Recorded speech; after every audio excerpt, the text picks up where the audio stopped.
नमस्कार दोस्तों, स्वागत है आपका हमारे चैनल पर। आज हम बात करने वाले हैं उत्तर प्रदेश अधीनस्थ सेवा चयन आयोग द्वारा जारी नई भर्ती प्लाटून कमांडर और ब्लॉक ऑर्गेनाइजर 2026 के बारे में। इस वीडियो में हम आपको पूरी जानकारी बताएंगे कि फॉर्म, डेट, योग्यता और ज़रूरी निर्देश क्या क्या है। इसका ऑनलाइन आवेदन 16 जून 2026 से शुरू होगा। आवेदन और शुल्क जमा करने की अंतिम तिथि 6 जुलाई 2026 रहेगी और फॉर्म में सुधार करेक्शन करने की अंतिम तिथि 13 जुलाई 2026 रहेगी। 6 जुलाई के बाद कोई भी आवेदन या फीस स्वीकार नहीं की जाएगी।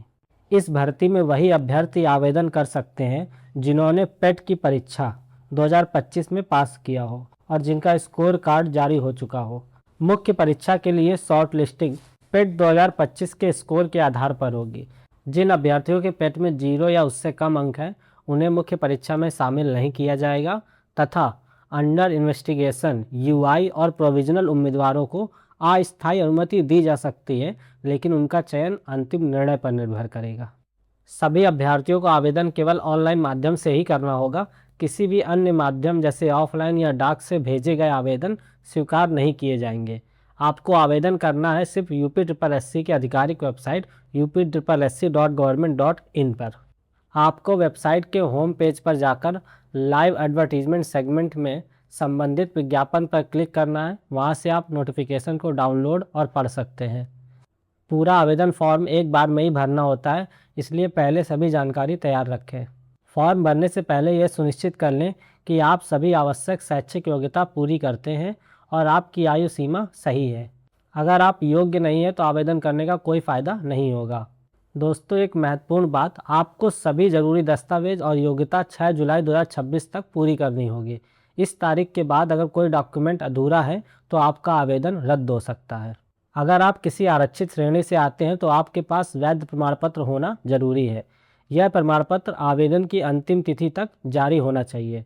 जब भी आयोग मांगेगा आपको इसे प्रस्तुत करना होगा। EWS श्रेणी के अभ्यर्थियों के लिए आपका प्रमाण पत्र 1 अप्रैल 2026 से 6 जुलाई 2026 के बीच जारी होना चाहिए और यह वित्तीय वर्ष 2025-26 की आय पर आधारित होना चाहिए। फॉर्म भरते समय आपको विभाग और पद की वरीयता देनी होगी, लेकिन ध्यान रखें अंतिम चयन आयोग के निर्णय पर निर्भर करेगा। हर अभ्यर्थी को केवल एक ही आवेदन करना है। एक से अधिक फॉर्म भरने पर आपका आवेदन निरस्त हो सकता है। आज हम आपको आवेदन प्रक्रिया को आसान भाषा में स्टेप बाय स्टेप समझाने वाले हैं ताकि आप बिना गलती के फॉर्म भर सकें। सबसे पहले आपको अपने पेट रजिस्ट्रेशन नंबर के माध्यम से लॉगिन करना होगा। लॉगिन के लिए आपके रजिस्टर्ड मोबाइल नंबर या ईमेल पर OTP भेजा जाएगा।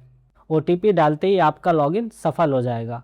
लॉगिन करने के बाद आपकी सारी बेसिक जानकारी अपने आप दिखेगी, जैसे कि नाम, पिता, पति का नाम, माता का नाम, निवास विवरण, श्रेणी कौन सी, EWS या आरक्षित, जन्म तिथि, लिंग, वैवाहिक स्थिति, मोबाइल नंबर और ईमेल।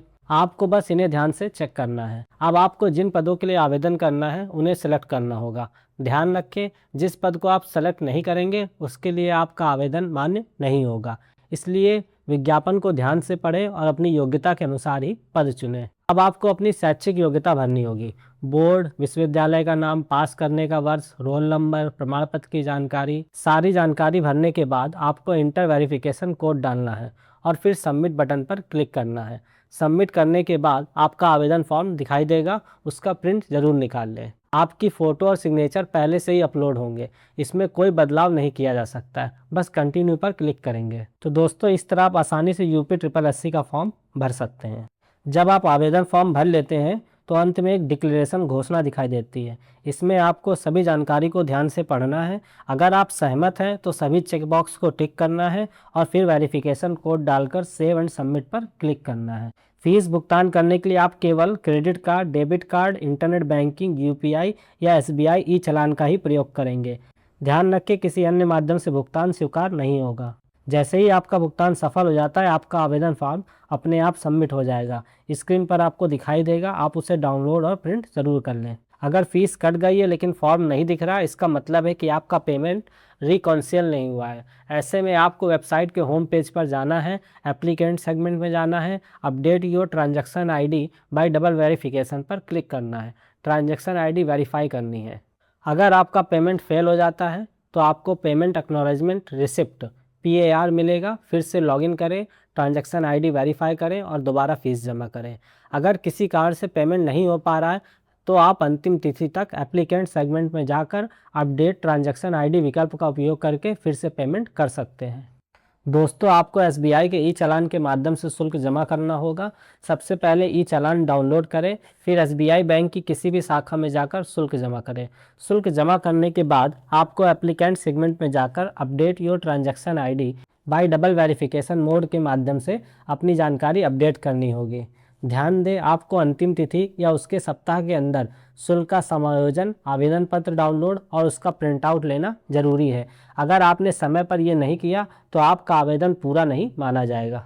दोस्तों, आपका फॉर्म तभी फाइनल सबमिट होगा जब आपका शुल्क सफलतापूर्वक जमा और वेरीफाई हो जाएगा। इसके बाद ही आप अपना आवेदन पत्र डाउनलोड और प्रिंट कर सकते हैं। आप अपने एप्लीकेंट डैशबोर्ड में जाकर रजिस्ट्रेशन नंबर से लॉगिन करके शुल्क जमा कर सकते हैं और पेमेंट स्टेटस भी चेक कर सकते हैं। अगर स्टेटस पेंडिंग दिखे तो तुरंत ट्रांजैक्शन आईडी अपडेट करें। सभी श्रेणियों की आवेदन शुल्क की बात करें तो सभी श्रेणियों जनरल, OBC, SC, ST के लिए आवेदन शुल्क 0 रुपये है, जबकि ऑनलाइन प्रोसेसिंग शुल्क 25 रुपये है।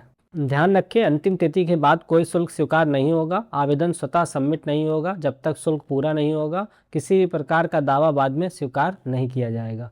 मुख्य परीक्षा का शुल्क अलग से देना होगा। यह केवल शॉर्ट लिस्टेड उम्मीदवारों के लिए ही होगा और एडमिट कार्ड डाउनलोड करने से पहले जमा करना होगा। सबसे पहले बात करते हैं फॉर्म के प्रिंट आउट की। तो जैसे ही आप फीस जमा करते हैं आपका फॉर्म ऑटोमेटिक सबमिट हो जाता है। इसके बाद आपको करना क्या है कि आपको आवेदन पत्र डाउनलोड करना है, उसका प्रिंट जरूर निकालना है। ध्यान रखें, डॉक्यूमेंट वेरिफिकेशन के समय यही प्रिंट काम आएगी।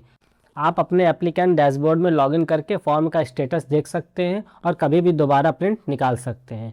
बात करते हैं फॉर्म करेक्शन की। तो सबसे ज़रूरी बात यह है कि आप फॉर्म में सुधार तभी कर सकते हैं जब आपका फॉर्म फाइनल सबमिट हो चुका हो। अगर आपको करेक्शन करना है तो वेबसाइट पर जाइए, एप्लीकेंट डैशबोर्ड में लॉगिन करिए, फिर मॉडिफाई एप्लीकेशन पर क्लिक करिए, OTP डालकर वेरीफाई करें और फिर अपनी जानकारी एडिट करें। आप केवल कुछ ही चीज़ें बदल सकते हैं, जैसे कि पता, पर्सनल डिटेल्स, शैक्षणिक योग्यता और वैवाहिक स्थिति। इसके अलावा किसी भी जानकारी में बदलाव नहीं होगा। दिव्यांग अभ्यर्थियों के लिए 4% आरक्षण लागू है, इसलिए अपनी सही कैटेगरी जरूर चुनें। करेक्शन की अंतिम तिथि 13 जुलाई 2026 है। इस तारीख के बाद कोई सुधार नहीं होगा, कोई अलग से आवेदन स्वीकार नहीं होगा। सबसे पहले बात करते हैं ब्लॉक ऑर्गेनाइजर पद की। कुल पद 243 है। जनरल के हैं 98, SC के हैं 48, ST के हैं 2 और OBC वर्ग के 71 पद है और EWS के 24 है। इस प्रकार कुल पद 243 है। बात करें प्लाटून कमांडर पद की तो कुल पद 52 है, जिसमें कि जनरल के 23 है, SC के 11, ST के 1, OBC के 12, EWS के 5। इस प्रकार कुल 52 पद प्लाटून कमांडर के हैं। सैलरी की बात करें तो ब्लॉक ऑर्गेनाइजर लेवल 5 में आता है, जबकि प्लाटून कमांडर लेवल 6 में आता है। ब्लॉक ऑर्गेनाइजर 2800 ग्रेड पे का पद होता है, जबकि प्लाटून कमांडर 4200 ग्रेड पे का पद होता है।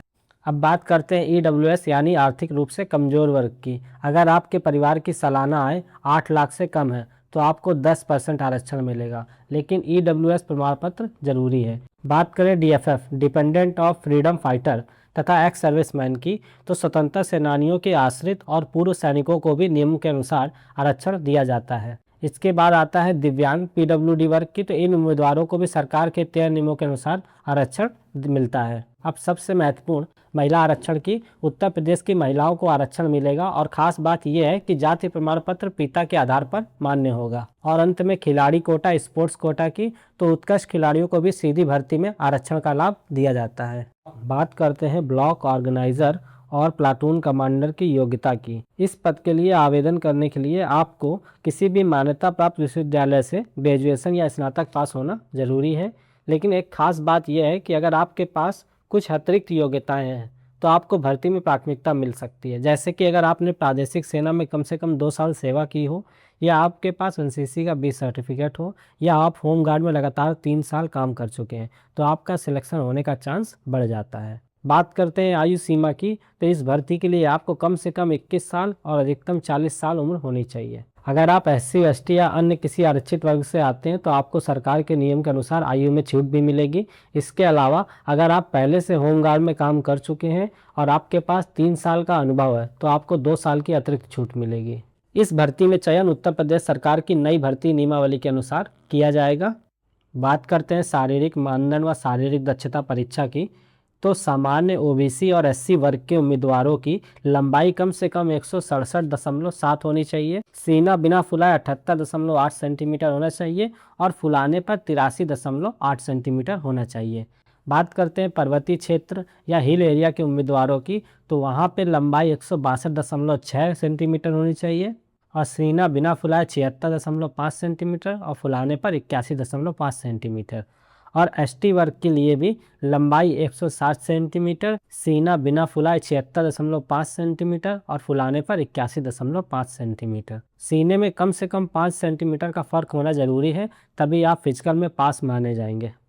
बात करें महिला अभ्यर्थियों के लिए, तो सामान्य OBC और SC वर्ग की महिला अभ्यर्थियों के लिए न्यूनतम ऊंचाई 152 सेंटीमीटर तथा पर्वतीय क्षेत्र और ST वर्ग के लिए न्यूनतम ऊंचाई 147 सेंटीमीटर होनी चाहिए। अभ्यर्थियों का मानसिक और शारीरिक रूप से स्वस्थ होना अनिवार्य है। अगर शारीरिक दक्षता परीक्षा की बात करें तो फिजिकल टेस्ट में पुरुषों के लिए 4.8 किलोमीटर 25 मिनट में और महिलाओं के लिए 2.4 किलोमीटर की दौड़ 14 मिनट में पूरी करना अनिवार्य होगा। अगर वह निर्धारित समय में दौड़ पूरी नहीं कर पाते हैं तो उन्हें डिस्क्वालीफाइड माना जाएगा। शारीरिक परीक्षा केवल क्वालिफाइंग है, इसमें नंबर नहीं जोड़ते। अंतिम चयन लिखित परीक्षा के आधार पर होगा और लिखित परीक्षा के बाद मेरिट लिस्ट बनेगी।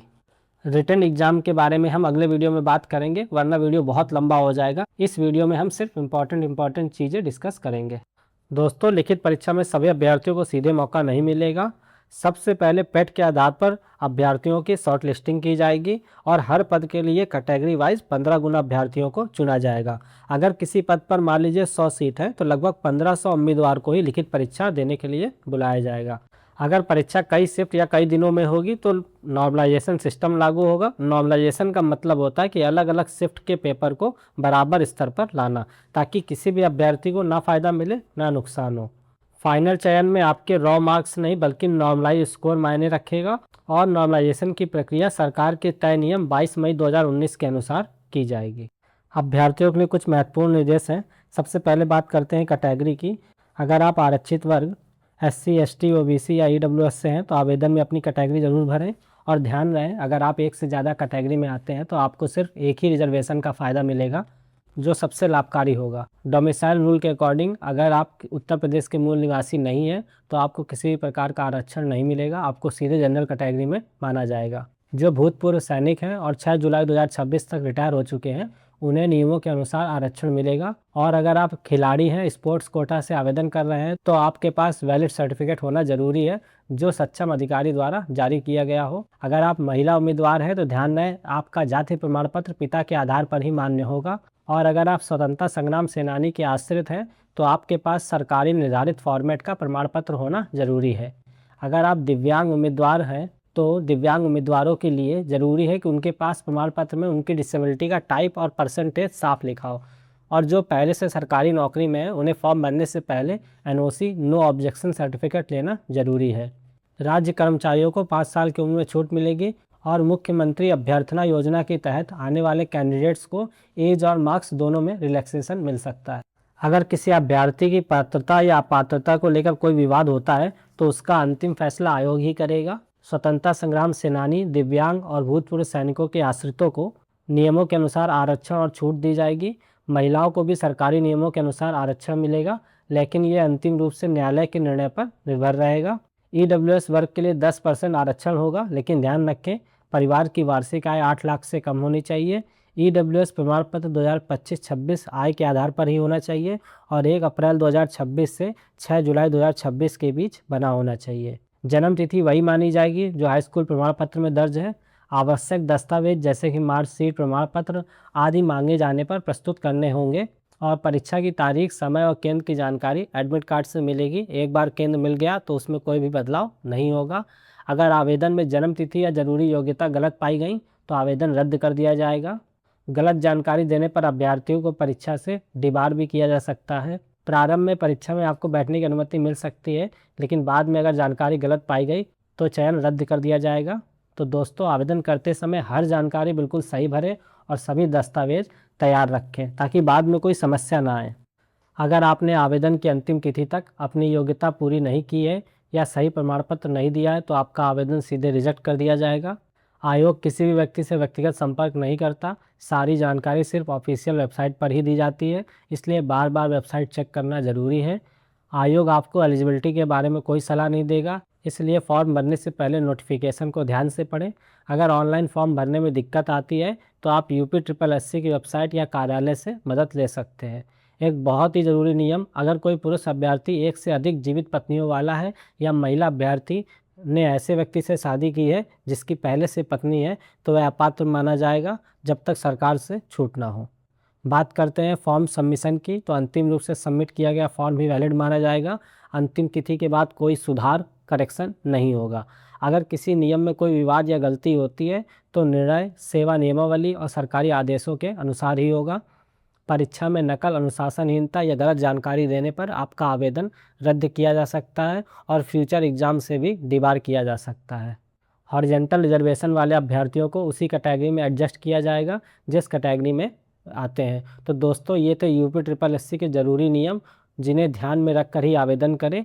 वीडियो पसंद आए तो लाइक, शेयर और सब्सक्राइब ज़रूर करें।